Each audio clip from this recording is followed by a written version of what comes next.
masasama. Ready na kayo? Sinabi ba yun sa salita ng Diyos? Proverbs 13:22. The wealth of the wicked is laid up for the just. Ang kayamanan ng mga masasama. Ano ba yung masama? Ang masama po, hindi lang po yung pumapatay. Ang masamang tao, hindi sumusunod sa mga batas ng Panginoon. Yan ang masama. Sinabi na ni Lord, mag-manage, mag-budget ka, hindi ka nagbabudget. Gumagawa ka ng masama. Kaya yung pera mo, matatransfer sa akin.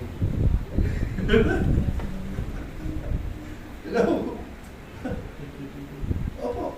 Bakit? Eh, good manager ako eh. Pag nakareceive ko sa G-Swill, ito ginagastos namin.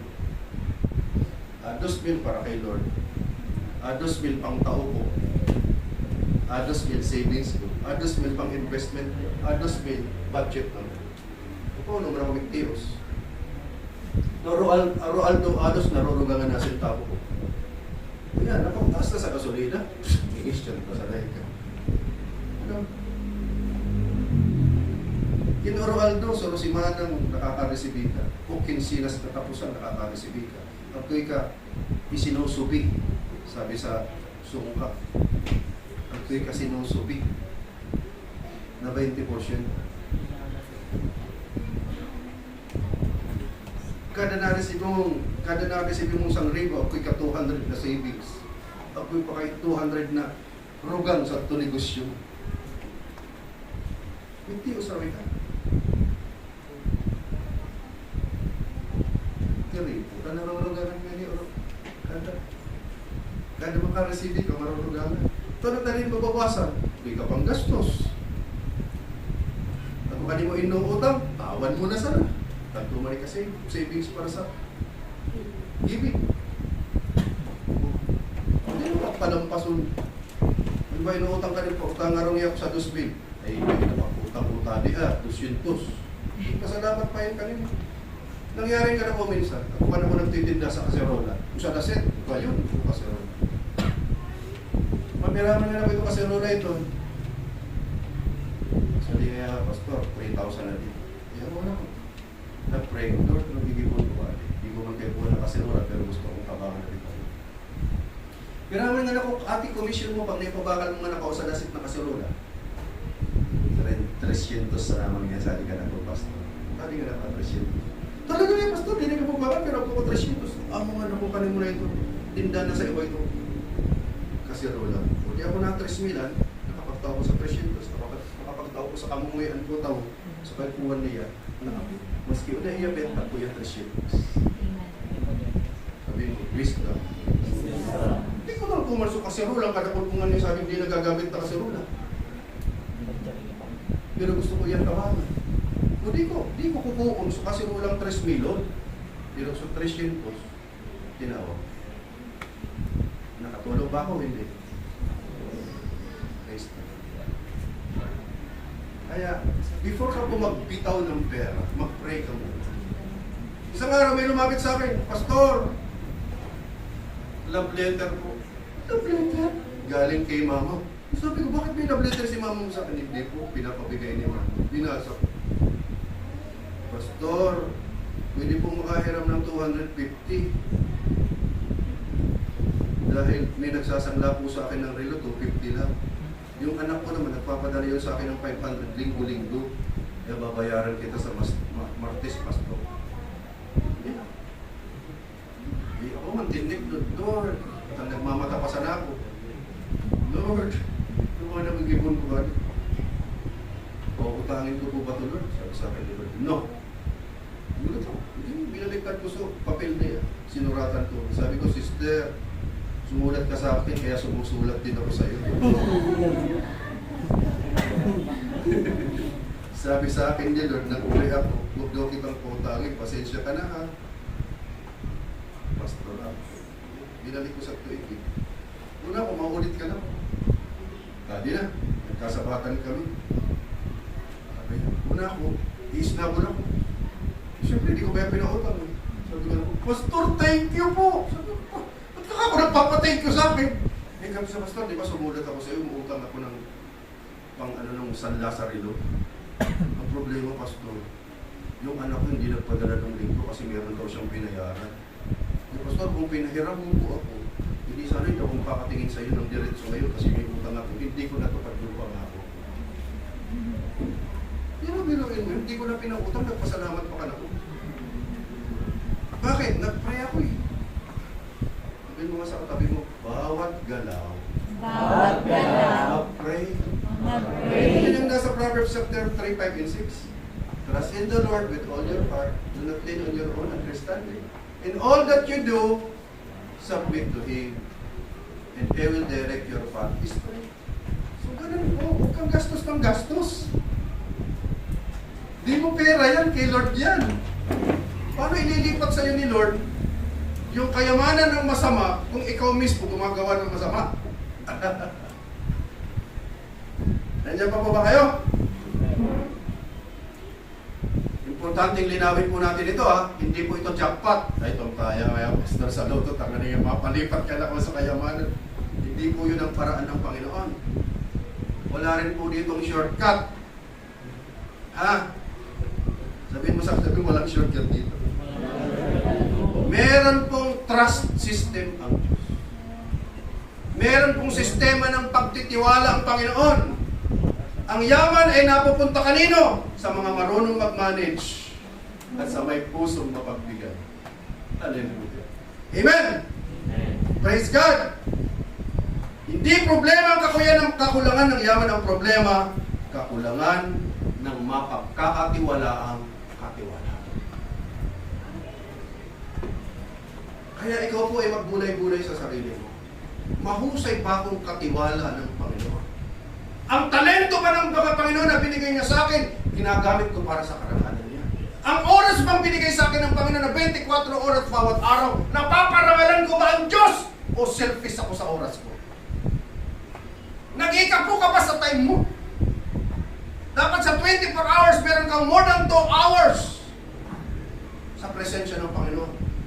Na sinasamba mo siya. Inaaral mo ang kanyang salita. Nakikipag-usap ka sa kanya sa pamamagitan ng prayer. That's giving tithes. Kaya meron po tayong devotion. Kasi pati time mo dapat ka pong nagta-tithes para sa Panginoon at nag-o-offering para sa Panginoon ng time mo. Ang talent mo ba, ginagamit mo ba para sa Panginoon o para sa pansarili motibo? Ang pera bang pinagkatiwala sa iyo ng Panginoon, ginagamit mo para sa karangalan niya o minimismanage mo?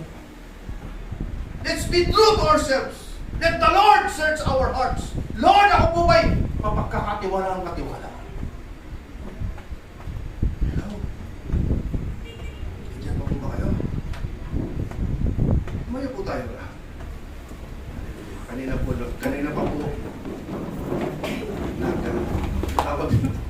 Kanina pa nagsasabi po yung ating mga pro-director na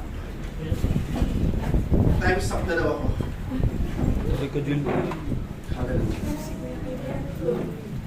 Umigit ka po ngayon. Alam ko po kinausap ka ni Lord ngayon at patuloy ka pong kinakausap. Will you allow the Lord to talk to you tonight or today? Umigit ka po. Let's be true to ourselves. Am I a good steward of the time that the Lord has entrusted to me? Am I a good steward of God's talent and abilities na binigay sa akin ng Panginoon? Ako ba'y mahusay na katiwala ng pera na pinagkatiwala sa akin ng Panginoon? Hilingin mo sa Diyos ngayon na patawarin ka kung hindi ka po naging napakausay. Huwag mo pagmatikasin ang puso mo. When you hear the voice of the Lord, harden not your heart. Because today is the day of deliverance and salvation of the Lord from ignorance. Sige po. Let the Lord, Holy Spirit, speak to each and every one of us today.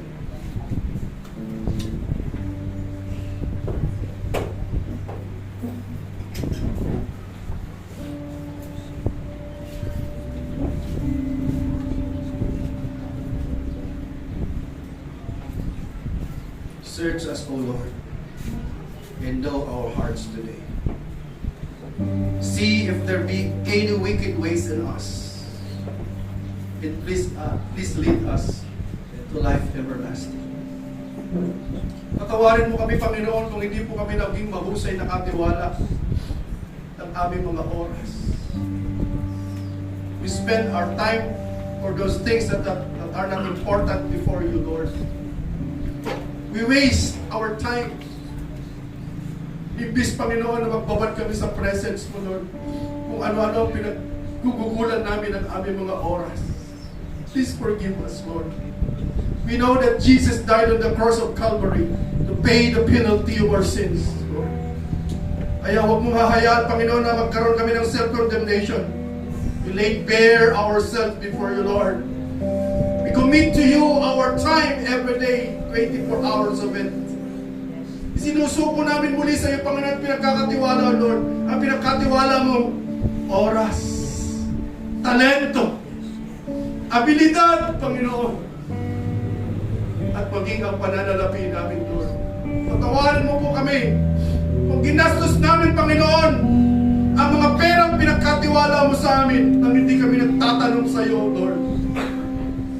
Forgive us, Lord. Talk to the Lord today, mga kapatid. It's between you and the Lord today. This very moment, the Lord is talking to you. Huwag mong pagmatigasin ang puso mo. Pagkipag-usap ka sa Kanya, puso sa puso ngayon. And I know the Lord wants you to surrender everything to Him. Because He is the source. He's the provider of our powers and ability and anointing to get wealth. And He wants us to be good managers, great stewards of the blessing that He entrusts to us, even this very life. Kung alam mo sa mga nakaraang oras at panahon at araw, hindi ka nagtapat sa Panginoon ang buong buo. Hingin mo sa Panginoon ngayon ang kakayanang magtapat sa Kanya. The Lord forgives and the Lord restores. Hallelujah. Kaya kung nasa pagsubok ka ngayon sa kakapusan, the Lord wants you to go back to Him. Go to the altars and offer once again your bodies, your life, every part of it as a living sacrifice, holy and acceptable to Him, which is our reasonable worship. Mga kapatid, challenge ko kayo, surrender now everything to the Lord. Do not withhold anything. Lay yourself bare before the Lord.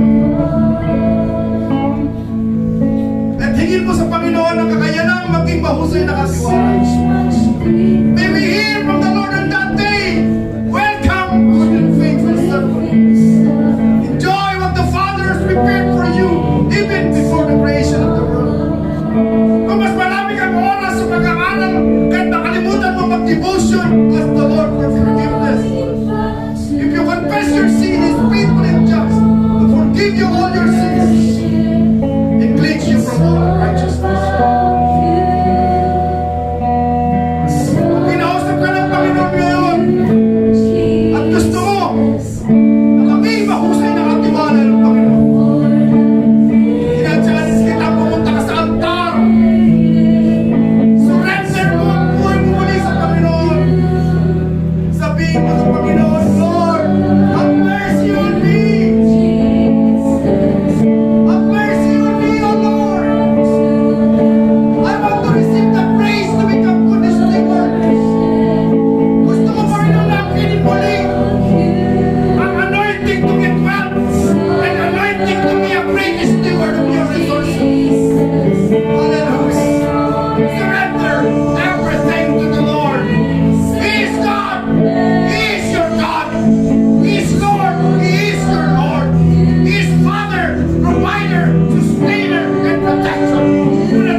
is coming in the name of Jesus.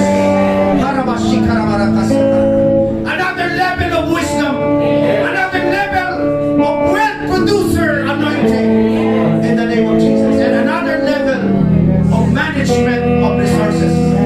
Hallelujah. I declare that the church today is being raised up by the Lord to become kingdom provider, kingdom sustainer, and mission provider. Hallelujah. Yes, Lord.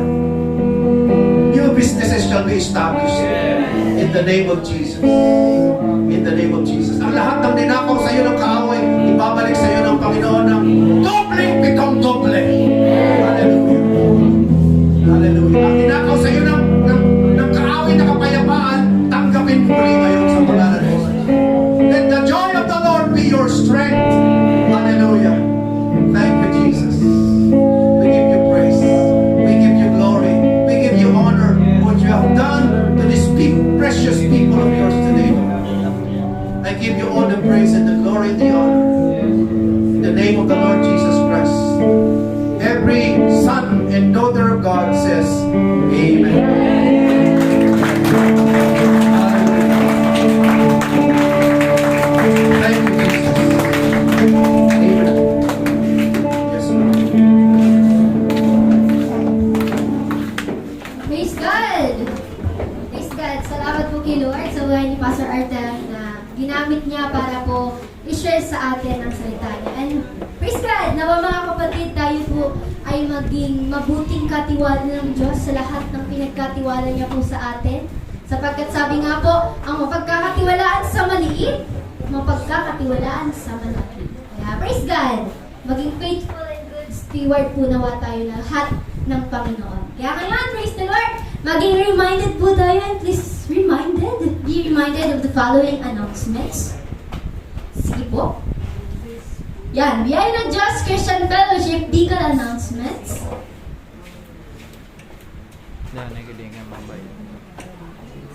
Yan, mentoring with Pastor Jonathan Loyloy through via Zoom po every Monday 7 p.m. Exclusive for all Covenant Billionaires. Yan. Mentoring every Tuesday 6 to 8 p.m. Exclusive po for all official church members. Close out ng primary 12 men and women. Sa men po every Wednesday 6 p.m. and sa women po right after the first service. So kaya after po ng service na to, maiwan po yung mga women, primary 12 women. Yan. And ang encounter retreat po natin is sa darating ng April 2 to 3, 2026. Dito po yan sa main church. And ang registration fee po natin is 700. Pero kapag hindi ka po nakapag-register before March 26, yan. Ang registration fee na po natin is 800 for those first-timers and refreshers. Yan. Ang first fruit celebration po natin is sa darating na first week of April, April 5, 2026. Dito po sa main church. Yan. And home office sa darating pong April 13 to 18, mga kapatid. And meron po tayo fellowship, praise God, sapagkat naibalik na po ang Young Rockers Fellowship every Thursday po, 5 p.m. mga kapatid. Kaya sa mga kapwa ko kabataan at young at heart, invited po kayong lahat sa ating pong Young Rockers Fellowship. And sa Young Professional Fellowship po, to be announced ang schedule po kailan. And meron din po tayong fellowship, Couples in Christ, every Sunday, 3 p.m. po, dito po sa main church. This is open for all couples and single parents. And ang Sunday celebration po natin ngayon, we have sa main po every morning na lang. So, pansamantala muna pong tinanggal yung evening service. So, kaya please be informed po na paggabi wala na po tayong service. And kung maaari, mag-service na po lahat ng morning. So, every 9 to 11 a.m. po. And kung hindi naman po maka-service ng morning, meron po tayong outreaches po every 3 to 5 p.m. Meron po tayong outreach sa JKK or Niño Jesus. Sa sentro po, pwede rin po kayong pumunta doon. And meron din po sa Iriga every 3 to 5 p.m. po. So, and meron din po tayo school years 1, 2, and 3. And sa mga nag-undergo po sa process. please be reminded po ng inyo po mga schedules. Yan. Meron po tayo personal offering for our church lot in building and other ministry support. You can send it to the following account. Account name, Artem M. Dandog. Meron po tayong BDO Network account number, BDO Kabayan Savings account, and meron po tayong GCash number. And ang actual church building na lot fund po natin is 133,328.79. Praise God! And meron po tayong YouTube channel, Facebook page, pwede po tayong Instagram, pwede po kayong mag-like, share, subscribe, and pwede din po kayong mag-share. Yan, and every Sunday we have live streaming po. Pwede po kayong mag-mention ng mga loved ones ninyo na nasa malayong lugar para maabot din po sila at makarinig ng salita po ninyo. Yan, we have revivals po with Bishop Greg Durante. 3-day revival po to be announced. Pero I believe meron na po yung date. 29 to 31, I believe. Nakita ko po sa live last Friday. So, 29 to 31 po yung 3 days revival po sa May. Greg Durante Ministry. Yan. Pwede niyo pong i-visit yung page po niya. Yung Greg Durante Ministry page po. Meron din po tayo revival on Friday, yun po. Revival on air Monday to Friday, 7:30 to 8:30. Tinig ng kanyang pagbalik Monday to Friday, 6:30 to 7:30 and 3 p.m. ay 10 p.m. to 11 p.m. Yan.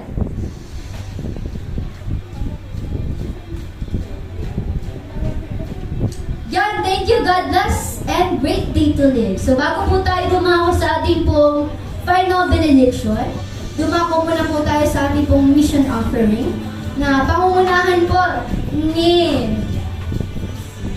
Sister Sophia Babag. Yan, praise God. Sa basket pa sa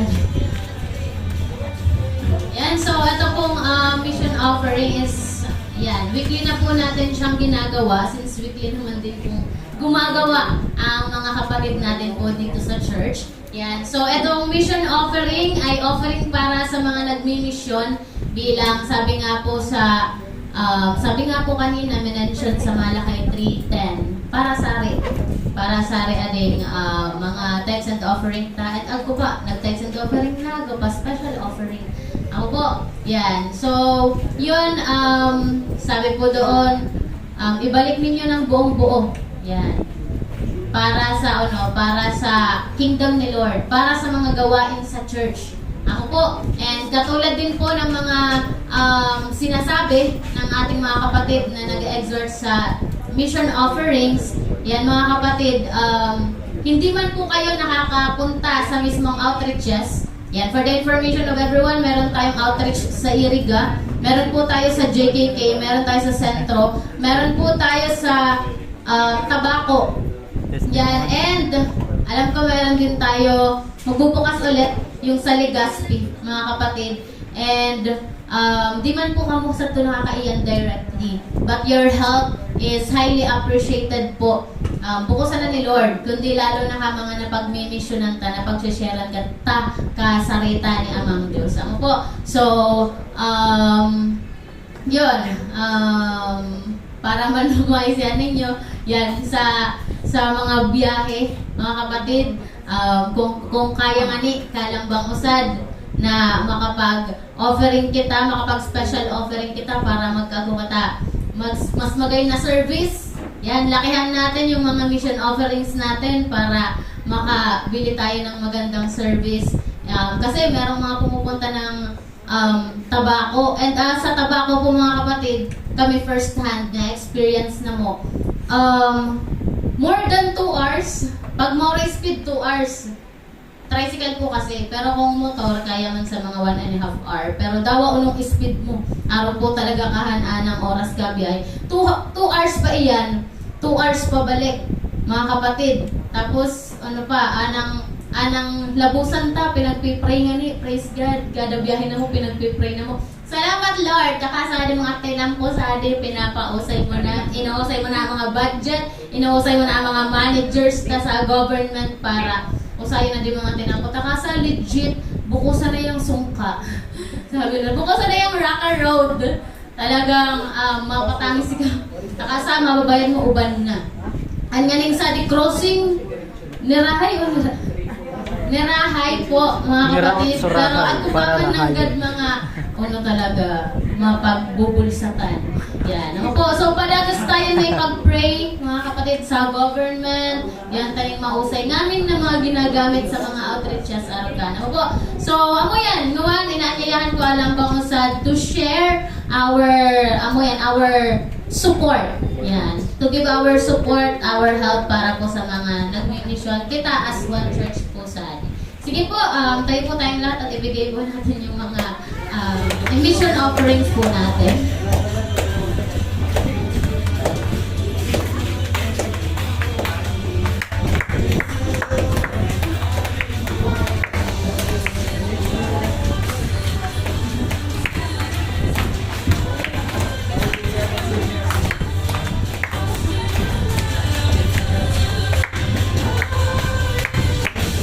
Sige, tayo po tayong lahat and extend po natin ang ating right hand dito po sa ating mga special offerings. Ipasalamat Daddy. And ako personally, as one of your mga kapatid na mga nag-outreach, nagpapasalamat po ako sa Lambang Musalan. Sige po, let's extend our right hand. Let's pray. Lord, salamat po Panginoon sa sa special offering na to. Salamat Lord sa mga kapatid natin na mga nagbigay, Panginoon. Salamat, Lord God, sapagkat alam ko, Panginoon, na kung gaano sobra-sobra pagpapala mo, aragman po ka, Lord God, apuso, karing mga muhod ko di, Panginoon, para sobra-sobra man po, Panginoon, anang extend na ng tabang, Panginoon. Kaya, Lord, salamat for you are indeed the God of overflow, and overflow is our portion. Walang ni isa man sa amin, Panginoon, ang pinagkukulang mo at pagkukulangin mo, Panginoon, sapagkat ang lahat ay makakatanggap, Panginoon, ng rumaragasamong pagpapala, Panginoon. Kaya Lord God, dalangin ko sa mga kapatid kong ito, Panginoon, padagos na anang kayamanan, pagpapala, protection mo, Panginoon, sa mga pagpapala, adi, maranasan ka lang bang usad, Panginoon. And kung paulo sila, Lord God, nag-extend sa tabang, sa suporta, sa simbahan mo, Panginoon, araw mo man po kahan, Lord God, i-extend anang mga pagpapala mo, anang mga provision mo sa mga buhay, sa mga pangangaipo po nila, Panginoon. Personally, sa family, Panginoon, and ano pa man po, Lord God, na mga pangangaipon na agko po sira, Panginoon. Maraming salamat po for your love abounds, Panginoon, and the love of this people of yours, Panginoon, also overflows, Panginoon. Maraming salamat po, and padagos na ang pinapasalamat ko po, Lord God, buhay ka lang bang usad na salinguan, Panginoon. May they receive, Panginoon, anang nag-uumabaw na pagpapala at pag-ibig mo sa bawat isa po sa amin, Panginoon. This we pray in Jesus' name. Amen. Tinatawagan ko po muli si Pastor Arthur para i-declare final benediction. Mukrong po namin, umikit, pero pala. Taas po ninyo, adarwang braso ninyo. Huwag pananalig na tanggapin ang bendisyon ng Panginoon na magpapayaman sa inyo, pero walang kasamang kabalisan. Ipakita nawa ng Panginoon ang kanyang kabutihan, awa at biyaya sa inyo. Malugod nawa ang Panginoon sa inyo at bigyan niya kayo ng nag-umapaw na kapayapaan. Matanggap ninyo palagi araw-araw ng inyong buhay ang kapahayagan mula sa Panginoon na kayo ay kanyang mahusay na katiwala. Kayo ay mga anak niya. At karapat-dapat lamang na kayo ang maging pinakamaunlad at pinakapinagpala sa lahat ng tao sa buong sanlibutan. Matanggap ninyo ang anointing to get well every day of your life. Pagpalain ng Diyos lahat ng matakpuan ng inyong kamay na gagawin at magsiundan kayo sa lahat ng aspeto ng inyong buhay. Spiritual, physical, material, financial, pati pamilya ninyo, pagpalain ng Panginoon. At kayo ang magpahiram, hindi kayo ang pangungutang. Sa pangalan ng Ama, Anak at Espiritu Santo, sa pangalan ng Jesus, ang lahat ay magsabi ng Amen. God bless you. Live a life to the fullest. Magkamayan tayo sa isa't isa, tibat pa po ang pagmamahal ng ating Panginoon. God bless you. And great day to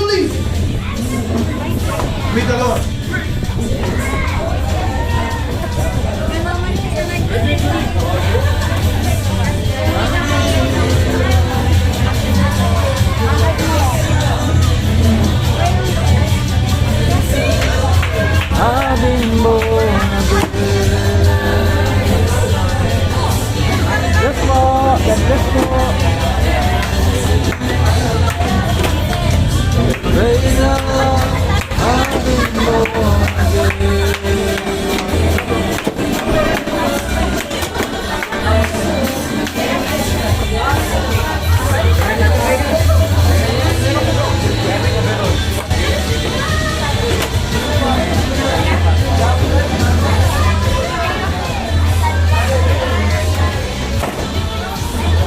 Yan, no, yan, yan.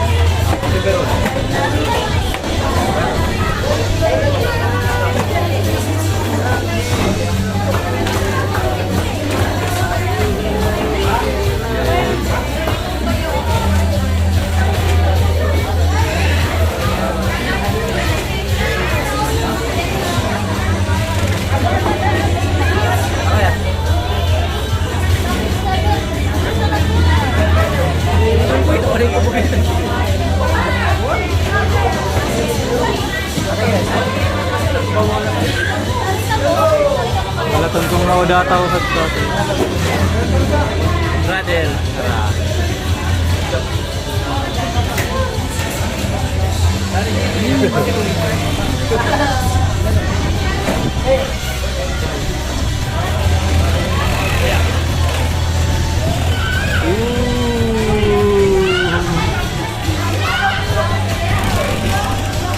Mga vlogger. Vlog. Ay. Tinat mo natin. Ay.